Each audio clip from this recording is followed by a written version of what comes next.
Psychotherapy is such a personal and private process that it is a mystery to most people who have never gone through it. The following series is a unique effort that allows us to sit in on what is ordinarily a very private therapeutic experience. An actual patient was courageous enough and considerate enough to allow herself to be photographed while actually engaged in therapy with 3 different therapists.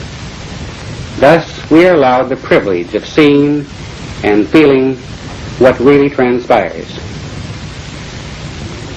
A film series like this, in which 3 therapists, distinguished by their different orientations, share their therapeutic endeavors, has never been made before.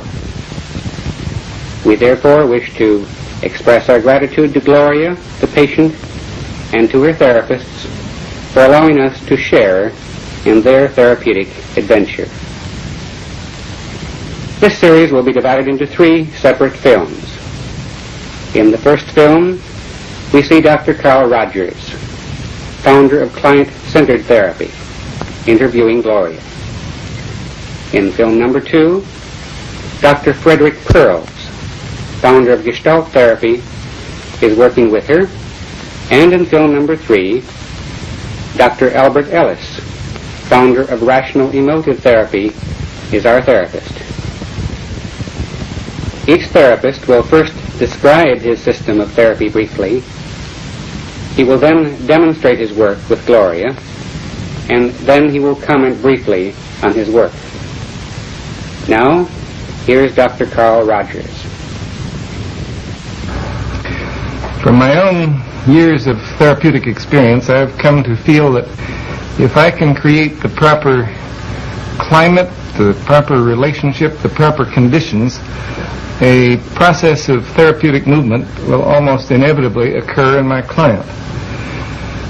And that is, what is this climate? What are these conditions?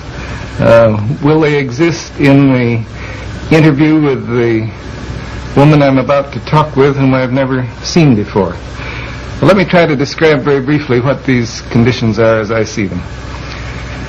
First of all, one question is, can I be real in the relationship? This has come to have an increasing amount of importance to me over the years. I feel that genuineness is another way of describing the quality I would like to have. I like the term congruence, by which I mean that what I'm experiencing inside is present in my awareness and comes out through my communication. In a sense, when I have this quality, I'm all in one piece in the relationship. There's another word that describes it for me. I feel that in the relationship, I would like to have a transparency. I would be quite willing for my client to see all the way through me, that there would be nothing hidden. And when I'm real in this fashion that I'm trying to describe, then I know that my own feelings will often bubble up into awareness and be expressed, but be expressed in ways that won't impose themselves on my client. Then the second question I would have is, will I find myself praising this person? caring for this person. I certainly don't want to pretend a caring that I don't feel. In fact, if I dislike my client persistently, I feel it's better that I should express it. But I know that the process of therapy is much more likely to occur, and constructive change is much more likely, if I feel a real spontaneous prizing of this individual with whom I'm working. A prizing of this person as a separate individual. You can call that quality acceptance, you can call it caring, you can call it a non-possessive love, if you wish. I think any of those terms tend to describe it. I know that the relationship will prove more constructive if it's present. Then the third quality, will I be able to understand the inner world of this individual from the inside? Will I be able to see it through her eyes? Will I be able to be sufficiently sensitive to move around inside the world of her feelings so that I know what it feels like to be her, so that I can sense not only the surface meanings but some of the meanings that lie somewhat underneath the surface. I know that if I can let myself sensitively and accurately enter into her world of experience, then change and therapeutic movement are much more likely. Well, suppose I am fortunate and that I do experience some of these attitudes in the relationship. What then?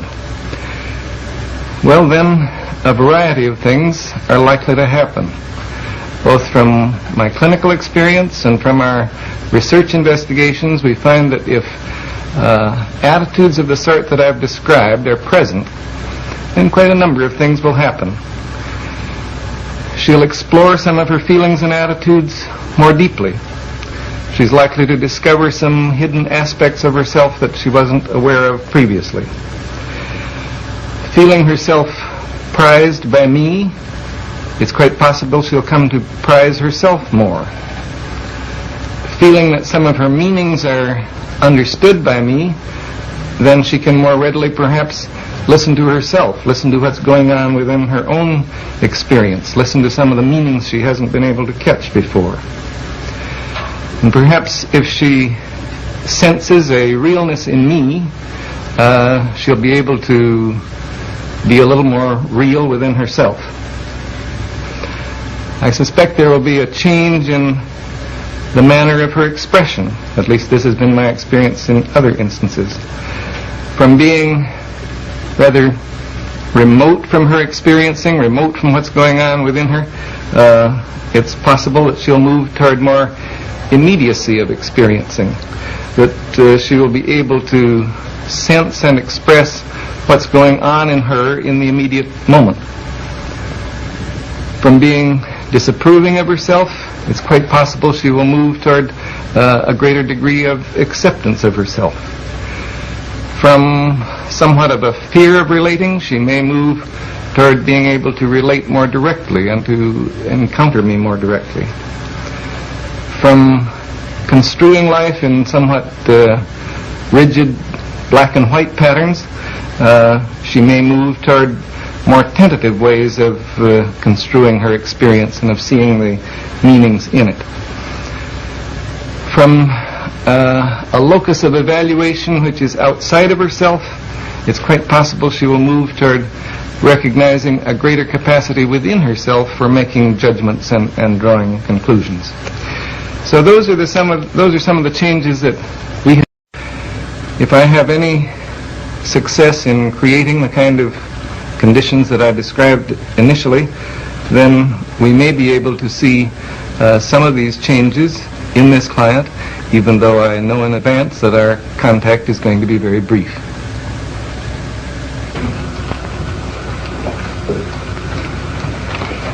Good morning.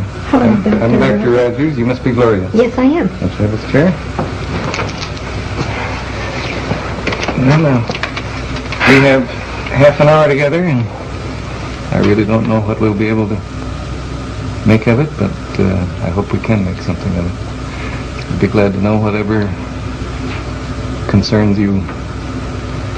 Well, I'm right now I'm nervous, but I feel more comfortable the way you're talking in a low voice, and I don't feel like you'll be so harsh on me. But, I hear the tremor in your voice, so you are uneasy. well, the main thing I want to talk to you about is I'm just newly divorced, and I had gone in therapy before, and I felt comfortable when I left, and all of a sudden now the biggest change is adjusting to my single life. And one of the things that bother me the most is especially men, and having men to the house, and how it affects the children, and the biggest thing the thing that keeps coming to my mind I want to tell you about is I have a daughter, 9, who at one time I felt I had a lot of emotional problems. And I wish I could stop shaking. And I'm real conscious of things affecting her. I don't want her to get upset. I don't want to shock her. I want so bad for her to accept me.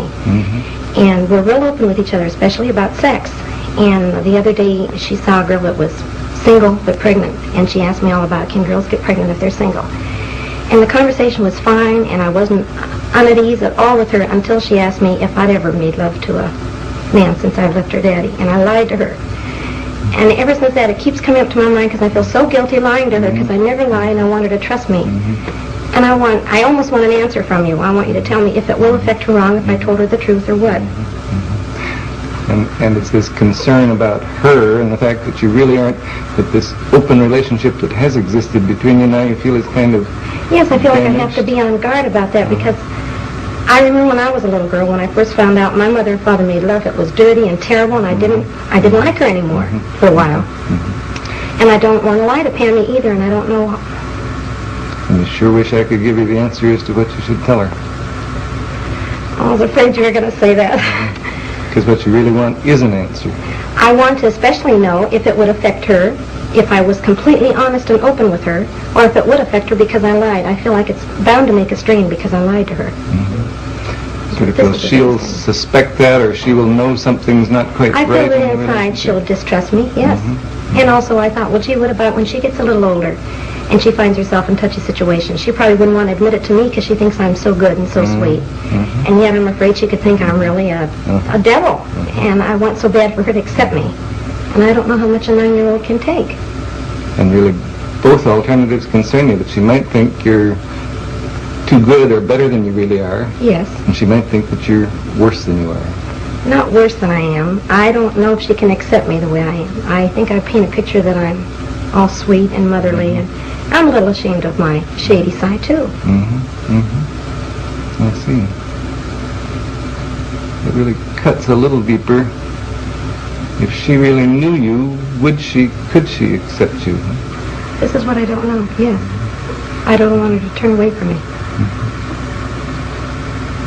And I don't even know how I feel about it, because there are times when I feel so guilty, like when I have a man over. I even try to make a special setup so that if I were ever alone with him, the children would never catch me and that sort of thing. Because I'm real leery about it. And yet I also know I have these desires. So it's quite clear, it isn't only her problem or the relationship with her, it's in you as well. And my guilt, yeah, I feel guilty so often. What can I accept myself as doing? And, yes.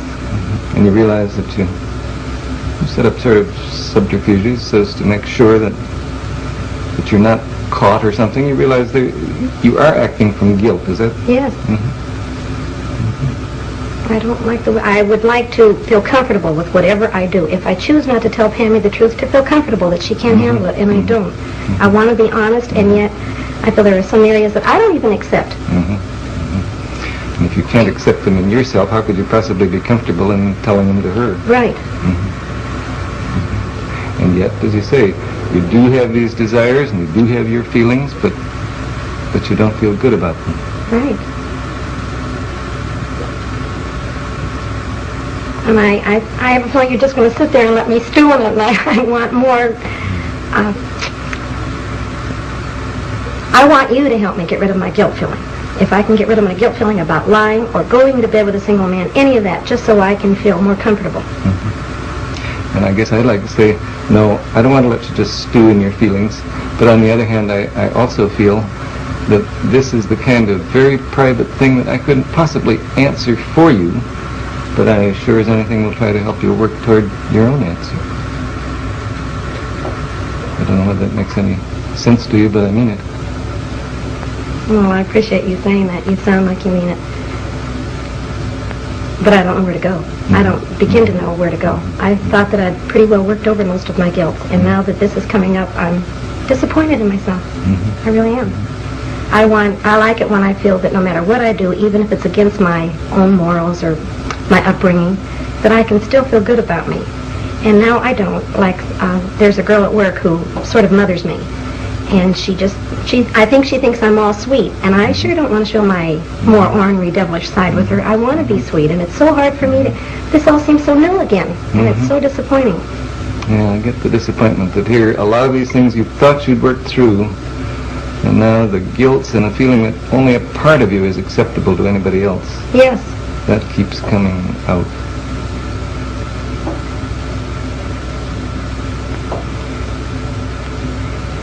I guess I do catch the real deep puzzlement that you feel as to what the hell shall I do? What can I do? Yes, and you know what I can find, Doctor, is that everything I start to do, that impulse, it seems natural to tell Pammy or to go out on a date or something. I'm comfortable until I think how I was affected as a child. And the minute that comes up, then I'm all haywire.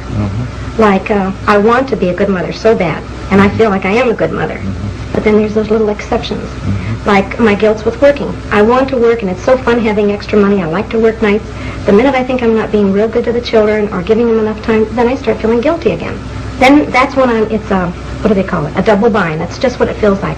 I want to do this, and it feels right, but after all, I'm not being a good mother, and I want to be both. I'm becoming more and more aware of what a perfectionist I am. That's what it seems like. I want to be so perfect. Either I want to become perfect in my standards or not have that need anymore. Or I guess I hear it a little differently, that what you want is to seem perfect. That it means it's a great matter of great importance to you to be a good mother, and you want to seem to be a good mother even if some of your actual feelings differ from that. Does that catch you? Yeah, I don't feel like I'm saying that. No, that isn't what I feel, really. Okay. I want to approve of me always, but my actions won't let me. I want to approve of me. I think... I realize you... All right, but because I'd like to understand that. You sound as though your actions are kind of outside of you. You want to approve of you, but what you do somehow won't let you approve of yourself. Right. Like, I feel that I can approve of myself regarding, for example, my sex life. This is the big thing. If I really fell in love with a man and I respected him and I adored him, I don't think I'd feel so guilty going to bed with him, and I don't think I'd have to make up any excuses to the children because they could see my natural caring for him. But when I have the physical desire and I'll say, oh, well, why not, and I want to anyway, then I feel guilty afterwards. I hate facing the kids, I don't like looking at myself, and I rarely enjoy it. And this is what I mean. If the circumstances would be different, I don't think I'd feel so guilty because I'd feel right about it. Yeah, I guess I hear you saying if what I was doing when I went to bed with a man was really genuine and full of love and respect and so on, I wouldn't feel guilty in relation to Pam. I wouldn't, I really would be comfortable about the situation. That's how I feel, yes. And I know that sounds like I want a perfect situation, but that is how I feel. And in the meantime, I can't stop these desires. I've tried that also. I've tried saying, okay, I don't like myself when I do that, so I won't do it anymore. But then I resent the children. I think, why should they stop me from doing what I want? And it's really not that bad.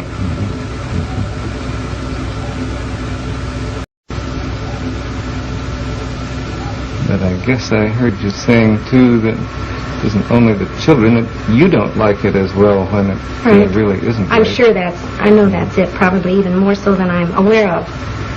But I only notice it so much when I pick it up in the children. Then I can also notice it in myself. And somehow, sometimes you kind of feel like blaming them for the feelings you have. I mean, why should they cut you off from a normal sex life? Well, a sex life, I could say, not normal, because there is something about me that says that's not very healthy to just go into sex because you feel physically attractive or something, or a physical need. So something about it tells me that's not quite right anyway.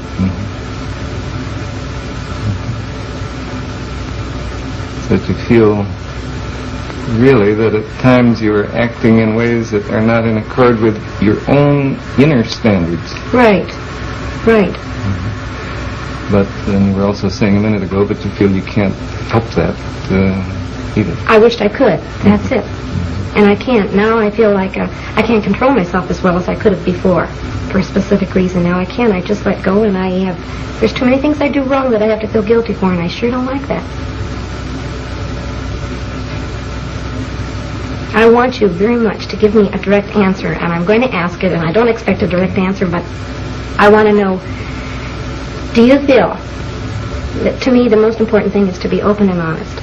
And if I can be open and honest with my children, do you feel that it could harm them if, for example, I could say to Pammy, I felt bad lying to you, Pammy, and I want to tell you the truth now. And if I tell her the truth, and she's shocked at me, and she's upset, that could bother her more. I want to get rid of my guilt, so that'll help me, but I don't want to put them on her. That's right. Do you feel that could hurt her? Concern. I guess, I'm sure this will sound evasive to you, but it seems to me that perhaps the person you're not being fully honest with is you. So. Because I was very much struck by the fact that you were saying, if I feel all right about what I've done, whether it's going to bed with a man or what, if I really feel all right about it, then I don't have any concern about what I would tell Pam or my relationship with her. Right. All right. Now I hear what you're saying.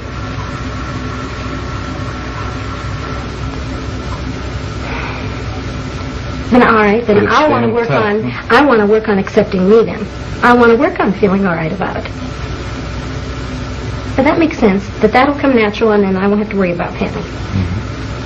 But when things do seem so wrong for me and I have an impulse to do them, how can I accept that? What you'd like to do is to feel more accepting toward yourself when you do things that you feel are wrong. Is that right? Right. And I feel like a tough assignment. Yeah, I feel like you're going to say, now why do you think they're wrong? And I have mixed feelings there too. Through therapy, I'll say, now look, I know this is natural. Women feel it. Sure, we don't talk about it a lot socially, but all women feel it, and it's very natural. I've had sex for the last 11 years. I'm, of course, going to want it, but I still think it's wrong unless you're really, truly in love with a man. And my body doesn't seem to agree. And so I don't know how to accept it. Sounds like a triangle to me, doesn't it?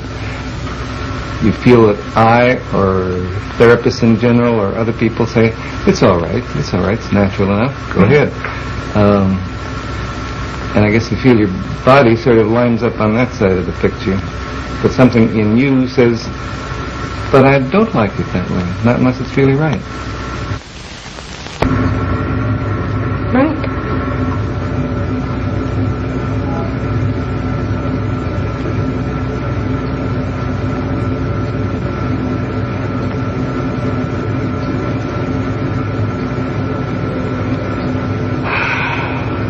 Well, I have a hopeless feeling. I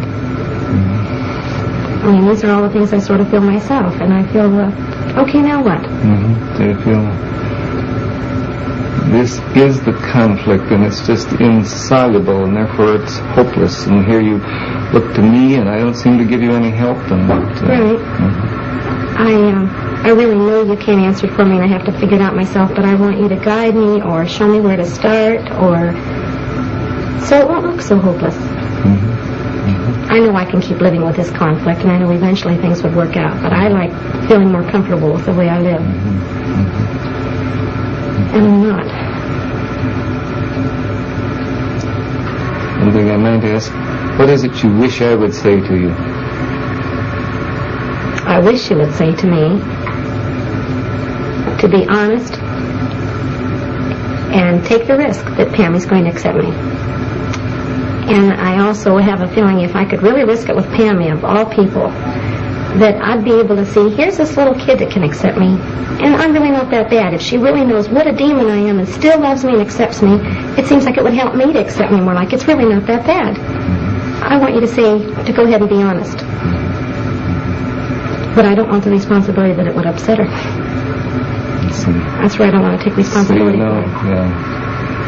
You know very well what you'd like to do in the relationship. You would like to be yourself, and you'd like to have her know that you're not perfect, and you do things that maybe even she wouldn't approve of, and that you disapprove of to some degree yourself. But that somehow she would love you and accept you as an imperfect person. Yes. Like, I wonder if my mother had been more open with me, maybe I wouldn't have had such a narrow attitude about sex. If I would have thought that she could be, pretty sexy and ornery and devilish too, but I wouldn't look at her as being such a sweet mother, that she could also be the other side. But she didn't talk about that. Mm-hmm. And maybe that's where I got my picture. I don't know. But I want Pammy to see me as a full woman, mm-hmm. but also accept me. Mm-hmm. You don't sound so uncertain. I don't? What do you mean? What I mean is, you've been sitting there telling me just what you would like to do in that relationship with Pam. I would, but I don't want to quite take the risk of doing it unless an authority tells me that... It's, I guess one thing that I feel very keenly is, it's an awfully risky thing to live.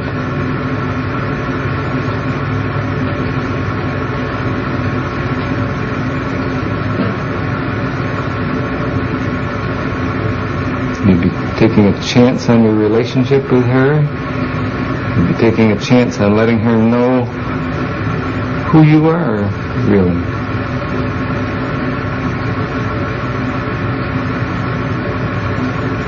Yeah, but then if I don't take the chance, if I feel loved and accepted by her, I'm never going to feel good about it anyway. Mm-hmm.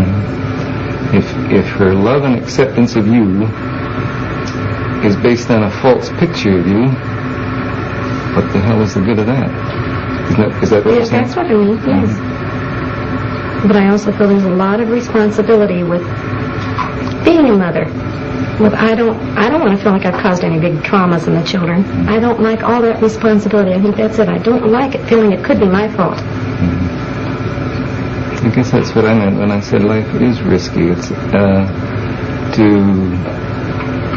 take the responsibility for being the person you would like to be with her is a hell of a responsibility. It is. A very frightening one. And I look at it two ways. I like to see myself as being so honest with the kids, and really being proud of myself, though, that no matter what I told them or no matter how bad they might think I was honest. Mm-hmm. And down deep, it's going to be a much more wholesome relationship. Mm-hmm. And yet, I get jealous of, like, when they're with their daddy. I feel he's more flip. He's not quite as real. He's not quite as honest. But nevertheless, they see a sweet picture of their dad. Mm-hmm. He's all goodness and light. And I'm envious of that, too. Mm-hmm. I want them to see me just as sweet as they see him. And yet I know he's not quite as real with them. Mm-hmm. So it seems like I've got to swap the one for the other. Mm-hmm. And I know this is really what I want the most, but I miss some of that glory. Yeah. You sort of feel... I want them to have just as nice a picture of me as they had of their dad, and right. If his is a little phony, then maybe mine will have to be too. I think that's putting it a little too strongly. But that's close. That is what I mean. Mm-hmm. So, I know she can't have that neat a picture of me if I were honest. Besides that, I do feel I'm a little more ornery than their dad anyway, so I'm likely to do more things that they disapprove of. Sounds though you really find it quite hard to believe that they would really love you if they knew you. That's right. That's exactly it. Before therapy, I would have definitely chosen the other area. I'm going to get respect from them no matter what, even if I have to lie. I see. Well, right now, I know that's not true. Mm-hmm. And I'm not positive they'll truly accept me. Mm-hmm. Something tells me they will. I know they will, but I'm not positive. I want reassurance. Mm-hmm. Mm-hmm. I keep wanting these things. Now you're in kind of a no man's land of probably shifting from one point of view toward them to another, but boy, you'd sure like somebody to say, that's right, you go ahead and do it. Yes, that's why I get encouraged when I read in a book from somebody I respect and admire, that this is the right thing, no matter what, honesty will win out. Well, then that keeps giving me confidence, by gosh, I'm right. That it's so damn hard to really choose something on your own, isn't it? Which makes me feel very immature. I don't like this in me. I wish I were grown up enough or mature enough to make my decisions and stick by them. Mm-hmm. But I need somebody to help me on, somebody to push me. Mm-hmm. So you kind of reproach yourself for that, I guess, and feel, why, if I was anybody or if I was grown up, I'd be mature enough to decide things like this for myself. Right. and take more risks. I wish I'd take more risks. I wish that I could just go ahead and be this and say, however the children grow up, I've done my best. I didn't have to constantly have this conflict. And I'd like later years to say, no matter what you ask me, kids, at least I told you the truth. You may not have liked it, but it's been the truth. That somehow I can admire. I disrespect people that lie. I hate it. So you see what a double bind I am in. I hate myself if I'm bad, but I also hate myself if I lie. So it's accepting. I want to become more accepting. I guess, judging from your tone of voice, you sound as though you hate yourself more when you lie than you do in terms of things you disapprove of in your behavior. I do. Because this has really bothered me. This happened with Pammy about a month ago, and it keeps coming to my mind. I don't know whether to go back and talk to her about it. Oh, wait, she may have even forgotten what she asked me. But, the point is, you haven't forgotten. I haven't, no. I haven't. And I'd like to at least be able to tell her that I remember lying, and I'm sorry I lied, and it's been driving me bugs because I did.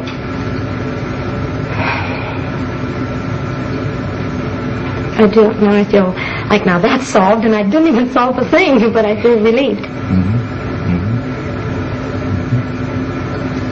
I do feel like you've been saying to me, you're not giving me advice, but I feel like you're saying you really want to, you know what pattern you want to follow, Gloria, and go ahead and follow it.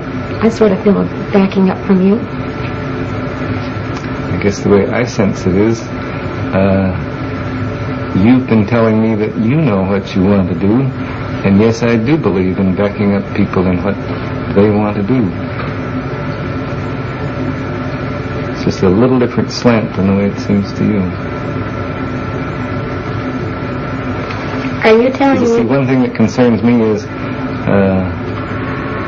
it's no damn good you're doing something that you haven't really chosen to do. That's why I'm trying to help you find out what your own inner choices are.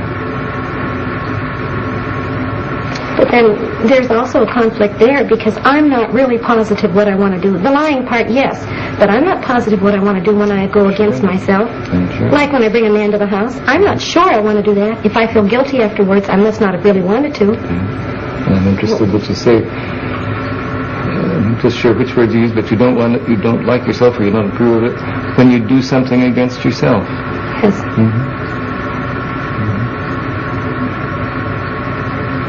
You know, this is so different. Now, this kind of thing that we're talking about now, it isn't just knowing whether you want to do something or not. If I want to go to work in the morning or I don't want to go to work, that's easy.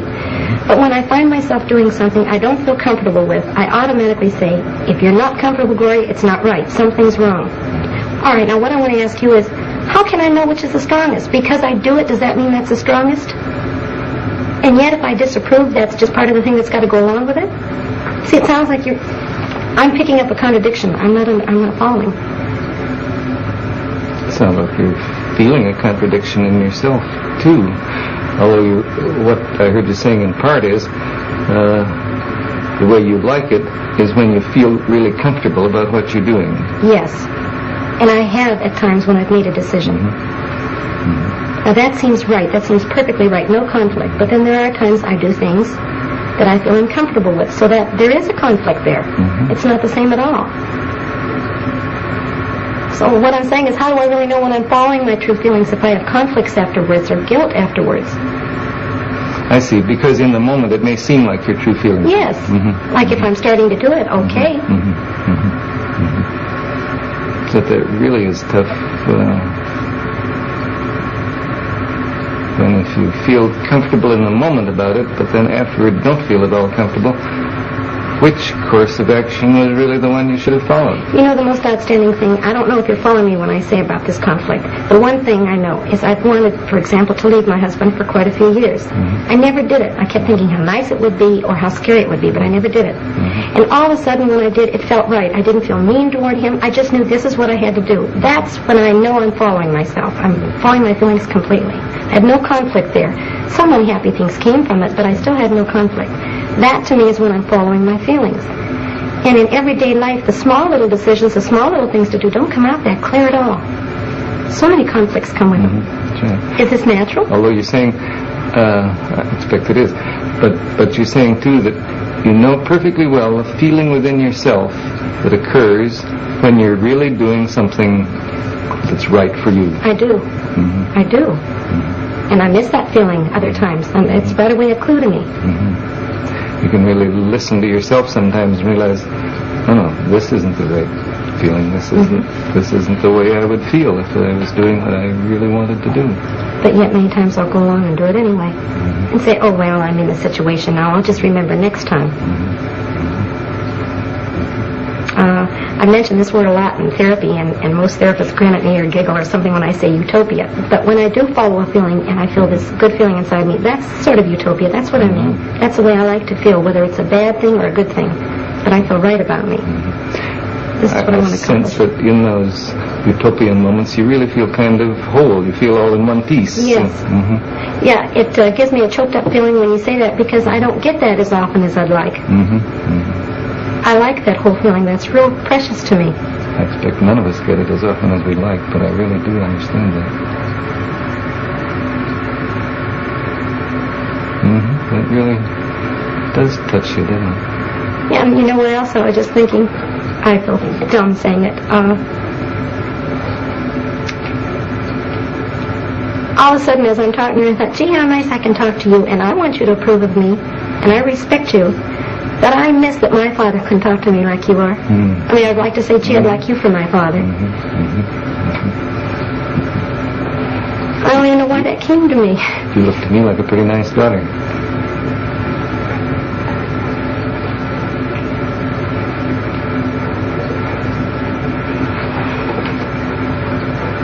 But you really do miss the fact that you couldn't be open with your own dad. Yeah, I couldn't be open, but I want to blame it on him. I think I'm more open than he'd allow me. He would never listen to me talk like you are. And not disapprove or not lower me down. I thought of this the other day. Why do I always have to be so perfect? I know why. He always wanted me to be perfect. I always had to be better. And, I miss that. You're just trying like hell to be the girl he wants you to be. Yeah, at the same time rebelling. Sure. Like I almost gloated writing him a letter the other day and telling him I'm a waitress, which I expect him to disapprove of. I go out at nights, and I almost gloated, hitting him back like, now, how do you like me? And yet I rarely want acceptance and love from him.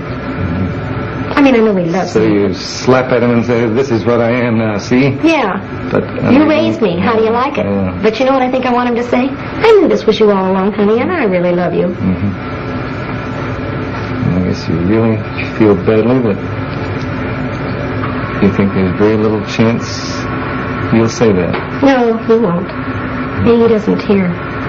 I went back home to him about 2 years ago, really wanting to let him know I loved him, although I've been afraid of him.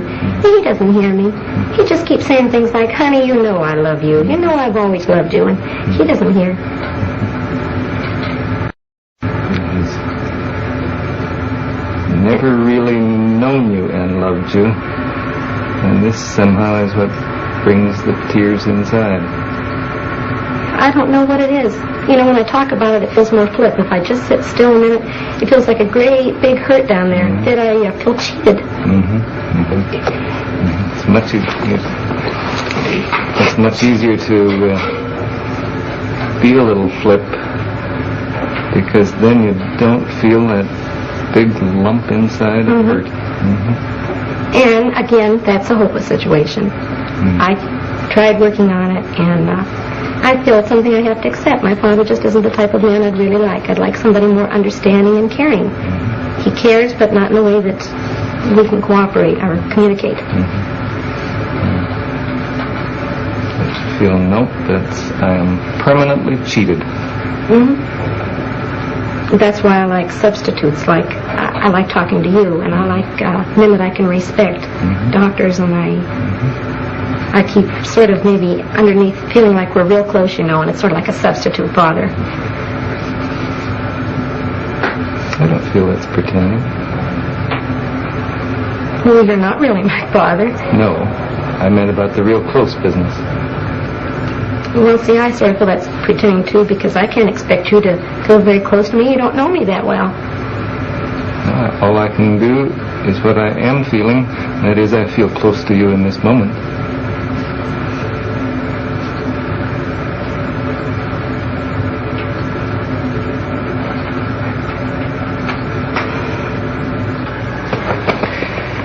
spite of feeling initially the artificiality of the situation, and particularly the hot lights, I very quickly became oblivious to the outside situation, and I think that Gloria did too. In many ways, I'm glad that she kept pushing me for an answer to her very personal questions about her sex life and her relationship to her daughter.